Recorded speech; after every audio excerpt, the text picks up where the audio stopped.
Sacramento, and happy Halloween. I'm Ashley Fredericks. And I'm Daniel Heinley. Today marks the 15th anniversary of the California Desert Protection Act. Today we're going to look back at all the months and years leading up to the most important piece of environmental legislation in U.S. history. Happy birthday.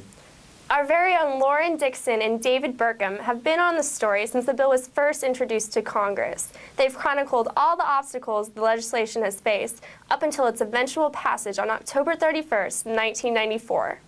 Take it away, Lauren and David. The scene was one familiar to the turbulent landscape of American politics. A bill proposed by California Senator Alan Cranston, entitled the California Desert Protection Act, made its way through the halls of Congress in June 1986. The bill's aim was to place more than 2,000 square miles of Southern California under national park status, protecting desert lands that many, such as student Stephanie Jowers, felt were becoming threatened. This land is under siege by a bunch of heartless miners. And it's the people of America. It's time they got up and said, no, you can't. Like you can't have our souls. Like, stop mining our souls. Cranston's fellow senator from California, Republican Pete Wilson, was quick to criticize the proposals set forth in the bill. This is just another example of liberal environmentalists in Congress trying to impose an undue influence on our state. A large piece of California's economy comes straight from our gold and mineral resources, and setting aside this much land for preservation would endanger growth in that sector. Yet perhaps the voice most relevant to the debate came from the Tempeja Shoshone tribe, whose land would come under national park status if the bill became a law. So how do you feel about the prospect of your land being seized by the federal government? Not cool, man. But the act ensures your access to these lands for whatever cultural, religious activities that was once used for. Is that a proper compromise? That's like dangling a string in front of a cat. You can paw at it constantly, but you can only get it sometimes. You're teasing us with our own land, what's properly ours. Typical white man. When the bill was introduced, the Republicans controlled the Senate majority and presidency with Republican Ronald Reagan. The bill initially failed due to Republican opposition because many thought the act would prevent the use of this land for recreational and developmental purposes. Filibusters were created in the Senate because the bill was too liberal and democratic in ideology for the Republican majority.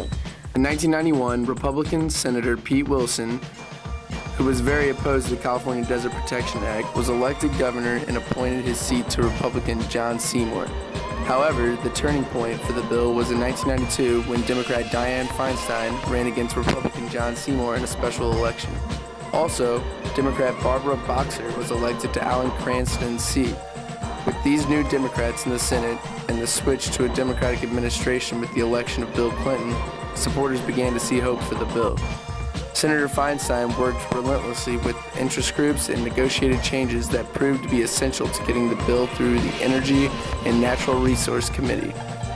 The committee's power was exhibited when the legislation was blocked for 8 years in the Senate Energy Committee. The bill finally found its way through the Senate floor in 1994 thanks to its new sponsors, Senator Dianne Feinstein and Barbara Boxer. This piece of legislation offers hope to preserve one of the richest and most striking natural landscapes and endangered species in our nation. And I have confidence that this legislation will pass by the end of this year. I'll stay an extra day in session if I have to see this bill pass. Senators Alan Cranston and Dianne Feinstein introduced many new and improved versions of the California Desert Protection Act with each new Congress from 1987 to 1993. They amended each version with boundary adjustments and resolved many site-specific concerns of resource users such as small mining companies. The bill moved to the floor in the final days of the Congress. Despite tactics designed by opponents, the Senate indeed stayed in session one extra day on October 8th. The California Desert Protection Act finally got the 60th vote it needed to pass at the very last possible minute. About 7 million acres of new wilderness and parks gained protection to the displeasure of many, including the mining industry. This is a bunch of bullcrap. This is like socialism and fascism mixed together with environmentalism. Facing the prospect of a Republican landslide in the 1994 midterm elections, House Democrats were quick to get the ball rolling on its passage. California Representatives George Miller and Rich Lehman, as well as Minnesota's Bruce Yento, sponsored the piece of legislation, which eventually passed the House of Representatives 298 to 128, putting all eyes on the president.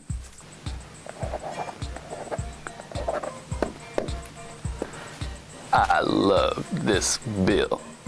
The new land would put an unprecedented 6.37 million acres under the control of the U.S. Bureau of Land Management, adding a number of national parks and reserve wilderness to the continental United States. So how do you feel about the California Desert Protection Act being signed into law, Mr. Cactus?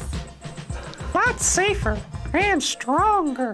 The desert tortoise, peninsular bighorn sheep, and I will all sleep more soundly tonight. So happy 15th birthday, California Desert Protection Act. This time next year, you'll be driving. And good luck to Senator Feinstein as she pushes this legislation even further, trying to create a national monument and preserve even more of the Mojave Desert. As she announced earlier this year, she hopes to prevent these lands from being developed, but will allow the existing uses to continue. Despite the eventual passing of this legislation, endangered plants, animals are still at risk, and more needs to be done to protect these precious lands. Until next time. Go f*** yourself, Sacramento. That was good.